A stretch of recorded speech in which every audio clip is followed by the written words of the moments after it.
Ferrand vous invite au cœur de l'histoire sur Europe 1. Le nouveau numéro d'Historia vient de paraître et il propose ce mois-ci 2 grands dossiers. Un sur 4 siècles de rébellion en Catalogne et un sur la longue histoire du harcèlement, également un sujet dans l'air du temps.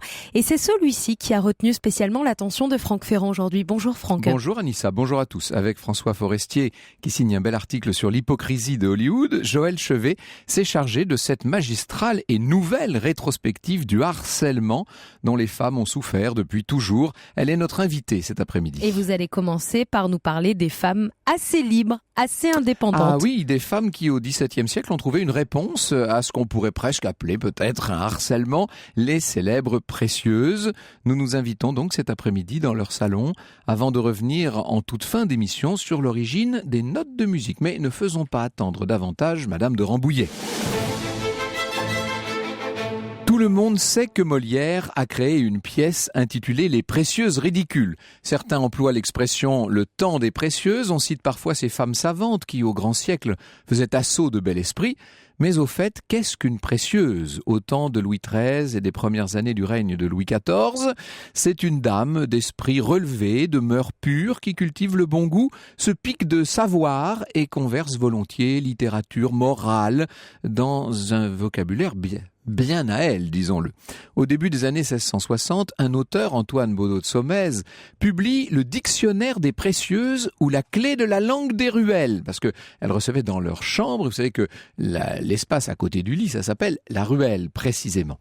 Et bien, dans ce dictionnaire, Saumaise recense les expressions utilisées par ces drôles de dames pour désigner les mots de la vie courante. Par exemple, une chandelle devient un ardent ou un supplément de soleil. Non mais vous voyez où ça va se nicher quand même.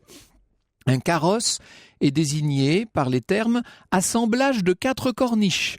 Et les coussinets d'amour, ça on le sait parce que ça nous faisait beaucoup rire quand on était petit à l'école, ce sont les seins. On ne dit pas aimer mais avoir un furieux tendre. Les femmes sont des sujets de la belle conversation, ou bien l'agrément des sociétés, la politesse du langage, les divinités visibles, mais pas moins. Une vieille fille avec de l'esprit se dit une précieuse véritable, tandis qu'une fille coquette qui veut passer pour bel esprit est plutôt une précieuse ridicule. Vous savez que c'est en 1659 que Molière a donné la première représentation des précieuses ridicules. Celles qu'on surnomme les précieuses suscitent les moqueries de nombreux auteurs pour leur pédantisme, leur pruderie. Selon La Bruyère, elles laissèrent au vulgaire l'art de parler d'une manière intelligible. Une chose dite entre elles peu clairement en entraîne une autre encore plus obscure sur laquelle on enchérissait par de vraies énigmes, toujours suivies de longs applaudissements. On voit très bien ça dans les pièces de Molière, ces espèces de saillies qui font s'exclamer tout le monde et on applaudit et on s'esbaudit, etc. L'hôtel de Madame de Rambouillet et puis plus tard le salon de Mademoiselle de Scudéry auront été, disons-le, les 2 principaux foyers de cet esprit raffiné qui se voulait avant tout une réaction à des temps jugés vulgaires et dépravés. La marquise de Rambouillet est née Catherine de Vivonne. Elle est née dans le meilleur monde qui soit. Elle est née à Rome en 1588. Son père était maréchal de France, c'était le marquis Jean de Vivonne. Sa mère était une noble romaine. Jean de Vivonne avait conseillé Henri III. Il a été ambassadeur en Italie, en Espagne. Catherine de Vivonne a 11 ans, quand je dis en Italie, à Rome et à la cour de Madrid. Catherine de Vivonne a 11 ans quand elle est promise à un homme qui en a 23, Charles d'Angennes. Charles d'Angennes est marquis de Rambouillet. Et voilà comment, devenue son épouse, elle est marquise de Rambouillet. Et elle jouit très tôt de l'émancipation que procure le mariage. Nous aurons tout à l'heure l'occasion de parler justement du rôle du mariage dans comment pourrait-on dire, dans l'indépendance, l'autonomie, la dignité des femmes. Elle en profite donc pour donner libre cours à son appétit pour les choses de l'esprit. Beaucoup plus tard, Madeleine de Scudéry écrira dans le Grand Cyrus Cléomire, alors Cléomire c'est le nom par lequel elle désigne Madame de Rambouillet, Cléomire est grande et bien faite, tous les traits de son visage sont admirables, la délicatesse de son teint ne se peut exprimer, la majesté de toute sa personne est digne d'admiration, et il sort je ne sais quel éclat de ses yeux qui imprime le respect dans l'âme de tous ceux qui la regardent. Sa physionomie est la plus belle et la plus noble que je vis jamais, et il paraît une tranquillité sur son visage qui fait voir clairement qu'elle est celle de son son âme. On voit même, en la voyant seulement, que toutes ses passions sont soumises à raison et ne font point de guerre intestine dans son cœur. En effet, je ne pense pas que l'incarnat qu'on voit sur ses joues ait jamais passé ses limites et se soit épanché sur tout son visage. Si ce n'a été par la chaleur de l'été ou par la pudeur, mais jamais par la colère, ni par aucun dérèglement de l'âme. Ainsi, Cléomire étant toujours également tranquille, elle est toujours également belle. Oh, mais que de flatterie et que de préciosité dans le style de Mademoiselle de Scudéry, parlant de celle qui aurait ouvert la voie, en quelque sorte, et créé le premier grand salon précieux du grand siècle. La marquise de Rambouillet aime le théâtre, les lettres, les arts, l'histoire romaine, elle parle l'italien, l'espagnol, un peu même le latin. Elle emménage avec son mari dans un bel hôtel de la rue Saint-Thomas-du-Louvre à Paris, mais c'est un hôtel relativement petit et c'est elle qui va concevoir tous les dégagements, tous les aménagements intérieurs. Par exemple, au lieu d'installer un escalier au centre qui dessert de part et d'autre les étages, comme on avait dans toutes les maisons de l'époque, elle renvoie carrément la cage en bout d'enfilade. C'est très moderne à l'époque et ça permet de dégager de grands espaces et de donner le sentiment de recevoir dans un palais. D'ailleurs, c'est ce que nous dit Mademoiselle de Scudéry. Elle a trouvé l'art de faire en une place de médiocre grandeur un palais d'une vaste étendue. L'ordre, la régularité et la propreté sont dans tous ses appartements et à tous ses meubles. Tout est magnifique chez elle et même particulier. Les lampes y sont différentes des autres lieux. Ses cabinets sont pleins de 1000 raretés qui font voir le jugement de celle qui les a choisis. L'air est toujours parfumé dans son palais. Diverses corbeilles magnifiques pleines de fleurs font un printemps continuel dans sa chambre. Et le lieu où on la voit d'ordinaire est si agréable et si bien imaginé qu'on croit être dans un enchantement lorsqu'on y est auprès d'elle. Vous savez, elle a tout simplement, Madame de Rambouillet, ce savoir que possèdent certaines femmes de transformer l'espace autour d'elle et de créer une sorte de magie, on peut dire. Elle a le sens du décor, elle a un style véritablement. Les chambres d'habitude, à l'époque, sont de couleur rouge foncé, vert foncé, etc. La sienne est bleue rehaussée d'or et d'argent, avec un lit à colonnes recouvert de satin incroyable, des tentures, des rideaux, des meubles de siège, tout ça tendu de bleu. Madame de Rambouillet s'installe donc dans sa chambre bleue. Elle y installe aussi un lustre de cuivre doré, des paravents, des tableaux, des cabinets de bois précieux, des tables d'ébène. Bref, on est dans une sorte de petit paradis. Et la chambre qui ouvre sur un magnifique jardin aux allées de sycomore est un rêve. Dans ses historiettes, Talleyrand des Réaux raconte que Madame de Rambouillet se vante d'être la seule dame dans Paris qui voit de la fenêtre de son cabinet faucher un pré. Et c'est dans cette chambre de l'hôtel de Rambouillet que la marquise va pouvoir recevoir toutes les sommités, tous les grands esprits de son temps. Franck Ferrand vous conte l'histoire sur Europe 1. Alors cet après-midi, Franck Ferrand, vous nous emmenez au cœur de l'histoire des précieuses. Vous nous parlez du salon de la marquise de Rambouillet et de celui de Madeleine de Scudéry. Vous nous avez dit juste avant la pause que Madame de Rambouillet avait de l'esprit. Je me demande quand même pourquoi elle fréquente pas la cour. Oui, alors. Disons que c'est une grande dame Oui. et elle aime les sommités. Oui. Elle devrait être à la cour, Bah vous oui. avez raison. Sauf que, en l'occurrence, la cour, c'est celle, au début du salon de Madame de Rambouillet, c'est celle d'Henri IV, c'est la fin de la cour d'Henri IV. Et ça manque un peu à ses yeux et à son goût, un peu d'éclat, de vertu et précisément de préciosité, de raffinement. C'est une cour un petit peu bon enfant, avec en plus pas mal de scandales. N'oubliez pas la réputation du ver galant. C'est pas assez bien pour elle. Et puis, Madame de Rambouillet, disons-le, a une santé fragile. Alors, les cheminées qui fument dans les salons du Louvre, la presse, le bruit, etc., elle préfère, si vous voulez, faire venir la cour à elle. Elle a la cour à domicile, c'est beaucoup mieux ça finalement. Et dans son salon et dans sa chambre, on trouve de nombreux aristocrates, parmi lesquels le duc d'Enghien, le futur prince de Condé, donc, qui s'est illustré déjà sur un certain nombre de champs de bataille, Arnaud de Corbeville, un officier de cavalerie doué pour improviser, parce que on aime faire des vers, des bourrimés, des charades, etc. On s'amuse comme on peut.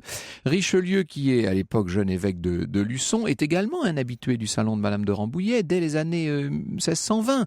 C'est un des moyens de de faire carrière, si je puis dire. Vous savez, c'est l'endroit où il faut être vu. Alors, il y a là, bien sûr, les grands écrivains du temps, il y a Guy de Balzac, il y a Pierre Corneille, François de Malherbe. Malherbe qui appelle la marquise Arténis, c'est l'anagramme de Catherine, son prénom. Le poète italien Giambattista Marino également, et puis Talleyrand des Réaux, je vous en parlais, et plus tard, un jeune abbé qui fera parler de lui, puisque c'est Bossuet en personne. Certains figurent parmi les premiers membres de l'Académie française. L'Académie est créée en 1635, donc toute cette époque-là, c'est ce bouillonnement-là. On compte donc beaucoup de femmes dans ce salon. La sœur du duc d'Enghien, la duchesse de Longueville, des marquises, des duchesses, des comtesses, en voulez-vous? Eh bien, en voilà les dames les plus illustres de la société parisienne, belles, cultivées et ayant le talent de la conversation, qui à l'époque est une forme nouvelle de l'éloquence. Parmi elles, la marquise de Sablé, dont les hommes qui l'aiment ne doivent jamais espérer autre chose que son estime et son amitié. Voilà ce que c'est qu'une précieuse. Voilà la définition par l'exemple, d'une certaine façon. Au salon de Madame de Rambouillet, on croise également la cantatrice Angélique Paulet, la belle lionne, comme on la surnomme, à cause de cette espèce de chevelure rousse qu'elle trimballe, Mademoiselle de Scudéry, qui fréquente le salon avec son frère Georges. Et puis, dans ce salon, les filles de la marquise, sa fille aînée, Julie, et la cadette Angélique. Julie, rapidement, devient en quelque sorte le pilier du salon. Elle reçoit de la part de son futur époux, Charles de Sainte-Maure, qui est marquis de Montausier, la guirlande de Julie, n'est-ce pas? Il s'agit d'un recueil de 62 madrigaux composés par plusieurs poètes de l'hôtel de Rambouillet. Alors, parmi les auteurs de cette guirlande, Georges Scudéry.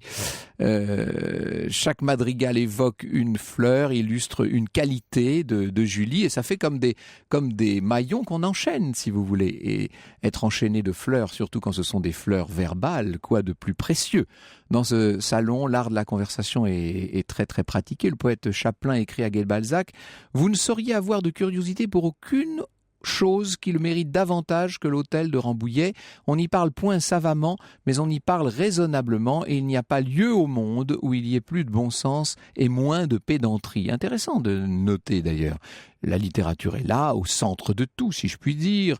D'une façon ou d'une autre, tous les autres de la marquise pratiquent un genre, même s'il n'est qu'épistolaire, avec évidemment des querelles. C'est la grande époque des querelles, c'est-à-dire qu'on se dispute sur les qualités et les défauts d'une pièce de théâtre, d'un opéra, etc., enfin d'un ballet plutôt à l'époque. La littérature n'est pas le seul sujet de conversation, on y parlait de tout, nous dira plus tard Victor Cousin. De guerre, de religion, de politique, les affaires d'État y étaient de mise, aussi bien que les nouvelles plus légères, pourvu qu'elles fussent traitées avec esprit et avec aisance. Les gens de lettres étaient recherchés, honorés, mais ils ne dominaient pas.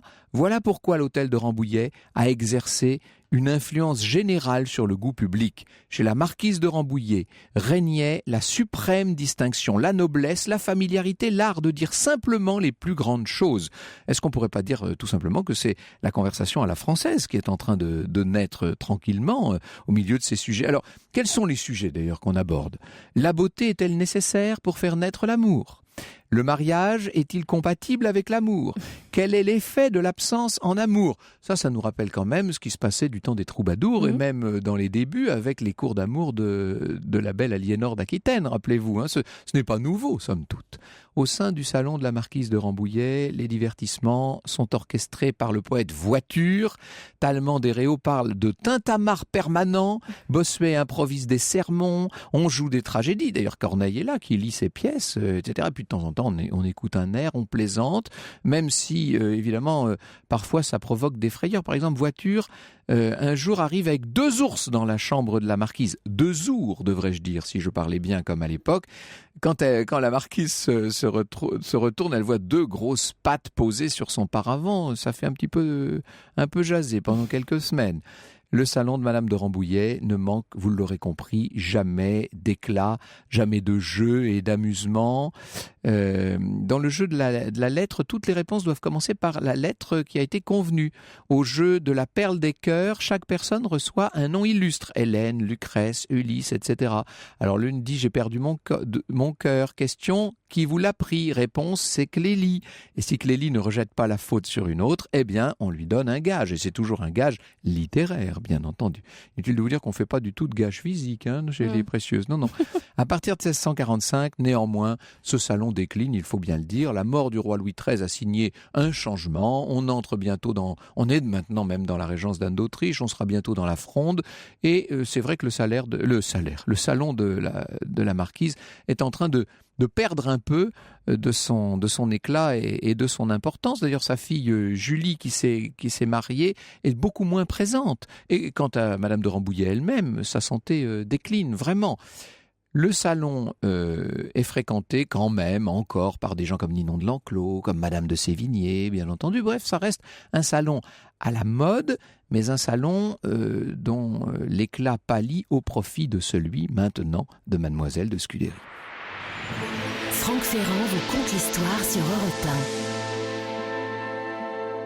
Nous sommes au cœur de l'histoire des précieuses cet après-midi sur Europe 1. À la fin du XVIIe siècle, milieu du XVIIe siècle, nous avons découvert le salon de Madame de Rambouillet. Madame de Rambouillet décline sa santé, son salon également, au profit de celui de Mademoiselle de Scudéry. Et vous vous rappelez ce que nous disions l'autre jour de Madame du Défend, avec Julie de Lespinasse. Eh bien, c'est un peu la même chose qui est en train de se passer, un bon siècle, même 120, 130 ans plus tôt, lorsque le salon de Mademoiselle de Scudéry est en train de remplacer celui de Madame de Rambouillet de plus en plus.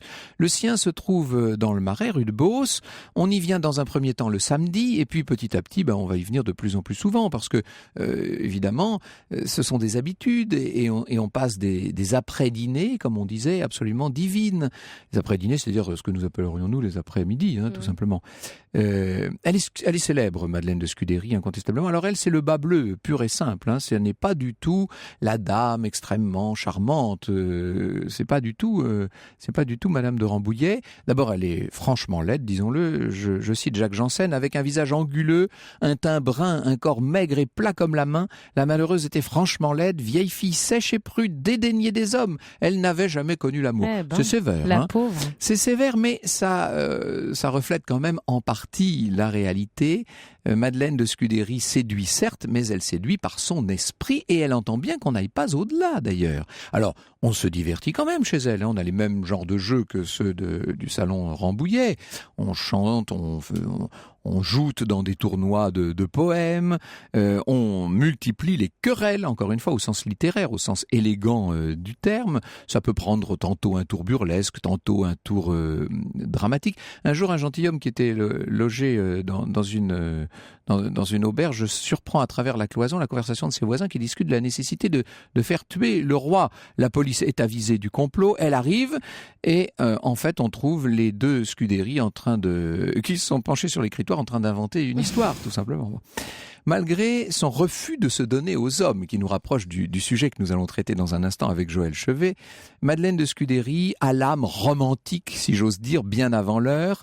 Dans son roman Clélie, roman fleuve, Clélie, histoire romaine, elle insère la fameuse carte du tendre, une contrée imaginaire où l'on ne s'occupe que d'amour, où tous les lieux portent des noms galants. Alors vous connaissez ça, il y a 3 fleuves qui traversent le pays du tendre. Les fleuves en question s'appellent inclination, estime et reconnaissance. C'est pas beau ça ? On part de nouvelle amitié pour atteindre tendre sur estime. Eh bien, il faut passer par joli vers, billet galant, billet doux, grand cœur, générosité. On a envie de dire beaucoup de sublimation dans tout ça, néanmoins. Et puis on traverse complaisance, soumission, petits soins, empressement, tendresse et obéissance. Mais si l'on fait fausse route, on passe par négligence, tiédeur, oubli. Moins on en fait, plus on en cause, n'est-ce pas ? Et l'on cause beaucoup, beaucoup chez Mademoiselle de Scudéry. Pour les amis de Madeleine, nous dit Jacques Janssen, cette géographie amoureuse et puérile était l'occasion de jeux d'esprit, de galanterie et de rimes aimables. D'ailleurs, tout était prétexte pour eux à petits vers et madrigaux. L'incomparable Sappho, puisque c'est le nom qu'on donne à Madeleine, était reconnue pour la reine du tendre, et ses sujets, désignés par les surnoms qui leur sont attribués dans les romans, formaient avait autour d'elle une petite cour empressée et soumise à ses décrets dérisoires. On dirait une petite fille qui est en train de régler le cours de la récréation, vous savez. Les années 1660 vont marquer la fin des précieuses. Là, vraiment, on commence à se moquer vraiment d'elle. Disons les choses, la prise de pouvoir par Louis XIV en 1661 leur ferme le clapet, si je puis dire. Le roi veut que désormais l'on parle, on s'amuse, on réfléchisse à sa cour et non pas en dehors de la cour. Et toutes les plaisanteries, tous les ridicules, toutes les moqueries qui pourront éloigner les gens des salons et les ramener vers Saint-Germain-en-Laye sont bonnes à prendre aux yeux de Louis XIV. Voilà comment on décline, même lorsqu'on est précieuse. Bonjour Joël Chevet. Bonjour Franck. Est-ce qu'on peut dire des précieuses que d'une certaine manière elles se protégeaient? Je pense notamment à Madeleine de Scudéry en disant cela. Est-ce que tout l'arsenal de bons mots, de belles pratiques et de politesse qu'elles avaient institué autour d'elles était une manière en quelque sorte d'éviter certaines polissonneries? Alors, je crois qu'il y a deux aspects différents dans le problème des précieuses. Le premier, c'est d'abord que par leur salon, elles vont, comme vous l'avez dit, raffiner une cour qui jusqu'alors avait des mœurs quand même un peu rudes, plus que rudes. Oui.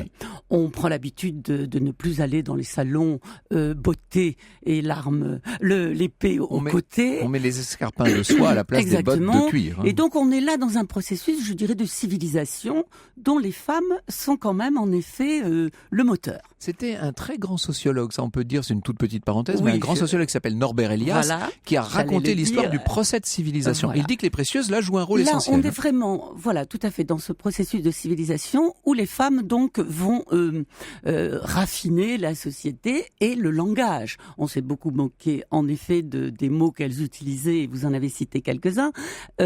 Reste que elles sont à l'origine... Les pieds, comment parler? Ah oui, les pieds, les chairs souffrants. Les chairs souffrants. Je crois que c'est encore d'actualité.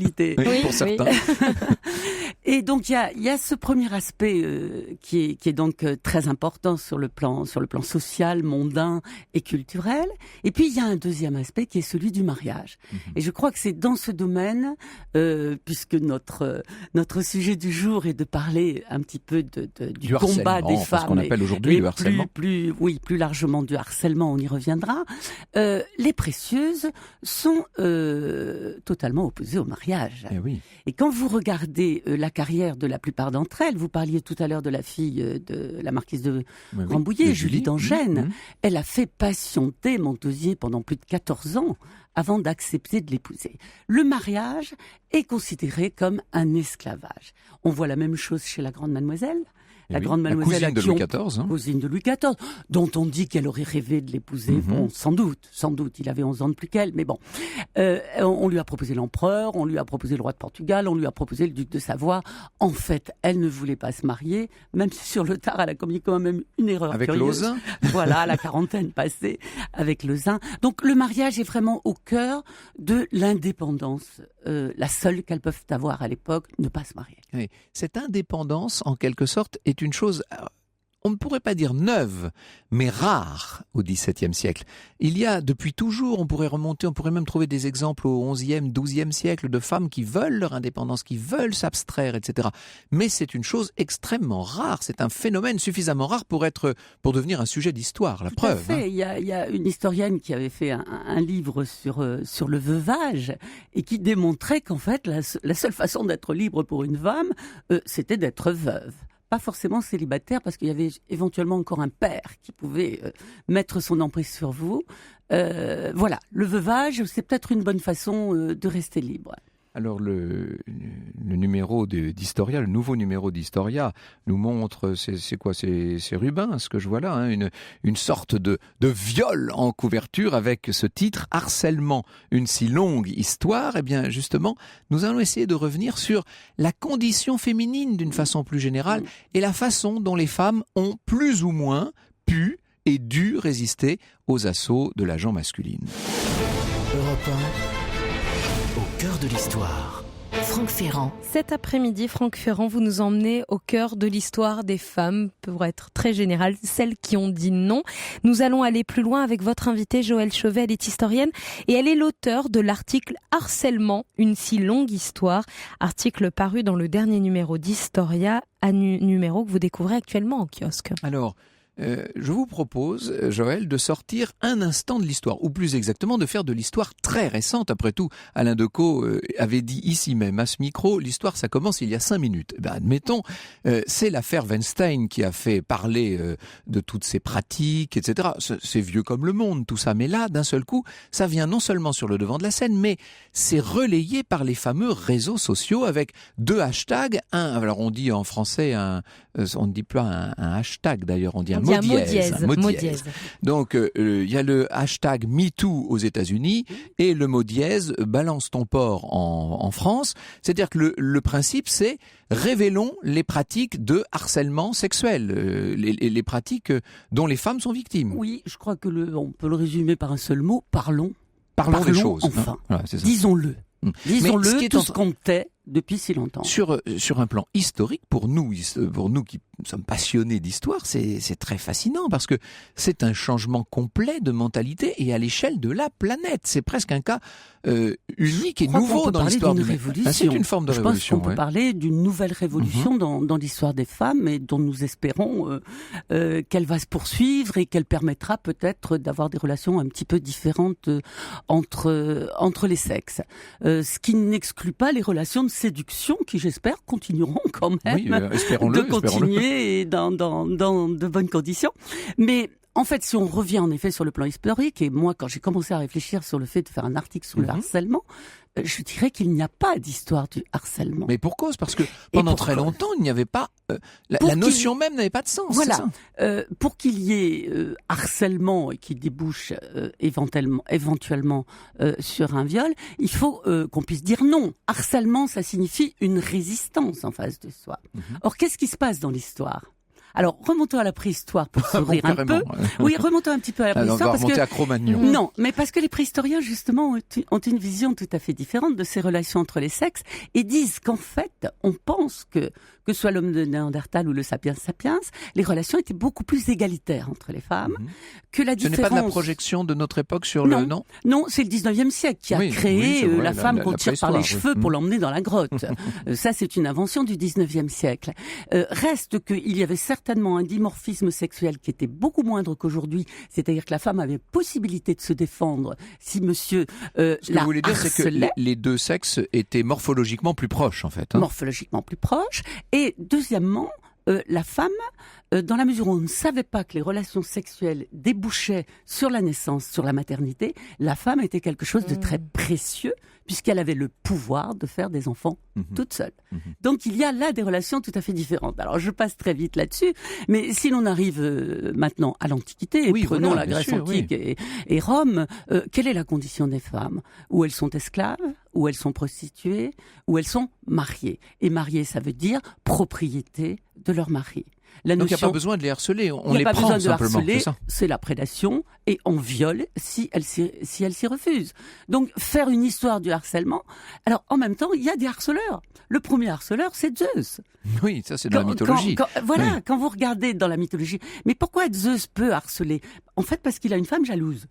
Donc, en fait, il est obligé d'utiliser toutes sortes de métamorphoses, Héra pour ne pas la nommer, et il est obligé de se livrer à toutes sortes de métamorphoses pour pouvoir s'emparer, mais ça finit, en fin de compte, toujours par un viol, par une prédation, voilà.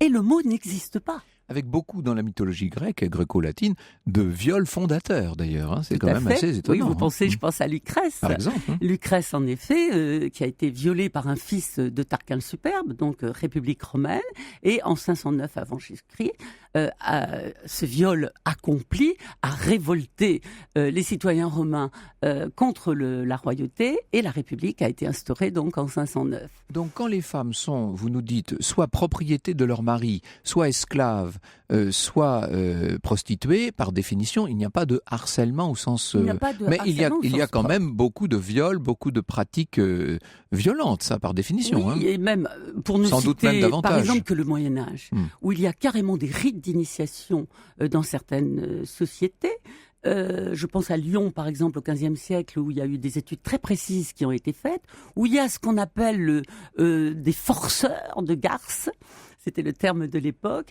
et où on a pu calculer qu'en fait 70% des jeunes Lyonnais avaient commis à un moment ou à un autre un viol en bande. C'est incroyable. C'était ces sortes de rites d'initiation.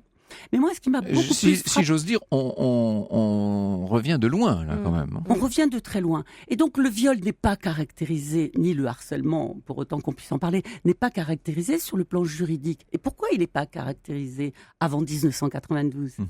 Parce qu'il n'y a pas de demande de la société pour qu'il le soit. Mais bien sûr.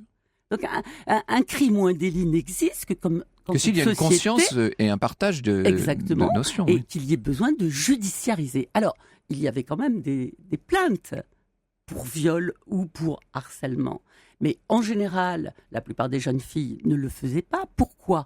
Parce qu'elles étaient considérées toujours comme tentatrices et responsables de ce viol. On parle sans arrêt de la fragilité féminine, mais on les accusait de ne pas suffisamment se défendre. Mais surtout, elles ne sont pas propriétaires de leur corps et elles-mêmes le pensent. Il y a une imprégnation mentale qui fait que c'est pas son corps qu'elle défend, c'est sa virginité. Ce qui n'est pas du tout la même chose. Et sa virginité appartient à sa famille et à l'honneur de sa famille. Pour que commence la véritable histoire du harcèlement, si je puis dire, il faut qu'il y ait un début d'égalité des sexes, d'une certaine manière. Il faut qu'il y ait du répondant, il faut qu'il y ait la possibilité pour la femme de dire non, tout simplement. Il faut qu'elle puisse dire non. Et quand peut-elle dire non ? Si elle est à égalité sociale, éventuellement, avec un homme de son milieu, donc dans la noblesse. Mais en fait, c'est le mari ou le père qui se considère comme déshonorée. Elle n'a pas d'honneur. Alors nous venons justement à ces temps modernes dans un instant, et là la notion prend tout de suite un autre relief. Europe 1 au cœur de l'histoire.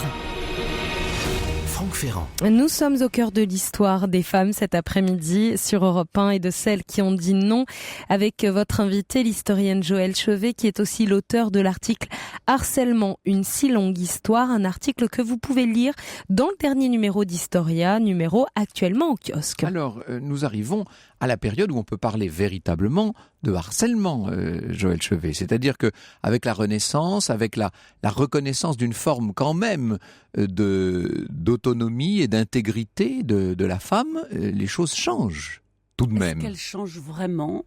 Je crois que là quand même on peut se poser la question, parce que quand on étudie par exemple toutes les séries judiciaires de ces périodes, c'est-à-dire disons en gros de la période moderne, 17e, 18e, il y a très peu de plaintes pour viol.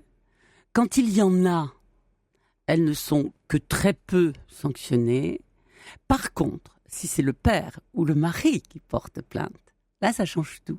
Ce qui montre bien que le corps de la femme est propriété de l'homme. En fait, que c'est dans ce corps que réside son honneur. Le caractère collectif de la société, l'échelon pertinent de référence, c'est la collectivité, c'est tantôt la famille, la ville, etc. Ou l'appartenance à telle ou telle lignée, cour, et que sais-je. Et donc, ce côté collectif fait que les préjugés sociaux sont plus forts que l'égalité, comment dirais-je, que l'individu ne naît somme toute qu'à la fin du XVIIIe siècle. La femme n'existe pas en tant qu'individu. Je pense toujours à Une chambre pour soi de Virginia Woolf, ça dit tout. Et donc il y a d'une part cette conception collective de la société et où la femme est une propriété, un bien que l'on transmet.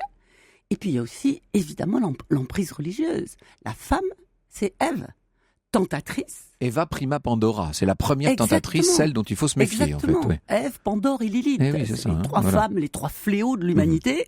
Et donc là, elle est responsable de son viol, parce qu'elle a tenté à un moment ou à un autre. Et on retrouve les choses aujourd'hui.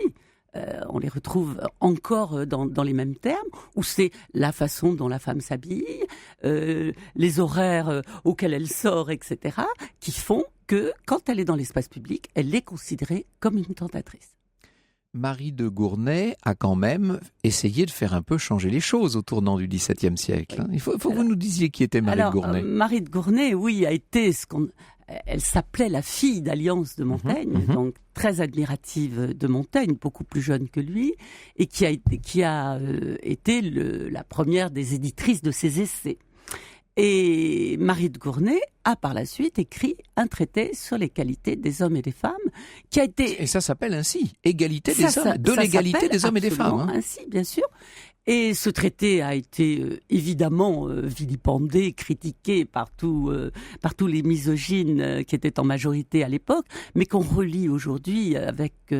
alors j'aime pas beaucoup ce mot, mais il y a une modernité dans cet aspect des relations des hommes et des femmes, et où elle a prouvé à Montaigne lui-même, on ne sait pas si elle a été sa maîtresse, mais en tout cas, incontestablement, elle a été son amie, alors qu'il déniait aux femmes la possibilité d'être les amies des hommes. Dans la frise de celles qui ont dit non, si je puis dire, que vous nous proposez en contrepoint de votre article, on voit justement Marie de Gournay, Madeleine de Scudéry dont nous avons parlé tout à l'heure, Olympe de Gouges, ai-je besoin de le dire, et puis vous avez glissé un personnage de fiction au milieu de tout ce monde-là, la marquise de Merteuil, donc le personnage de Coderlo de Laclos. Et oui, la marquise de Merteuil, parce que en fait, la marquise de Merteuil, c'est quand même c'est la libertine, là, en fait, oui, c'est ça. Mais en fait, ce qui est très intéressant de constater, c'est que c'est pas tellement ses mœurs qui scandalisent, c'est le fait qu'elle veuille s'appartenir, qu'elle veuille être à elle-même.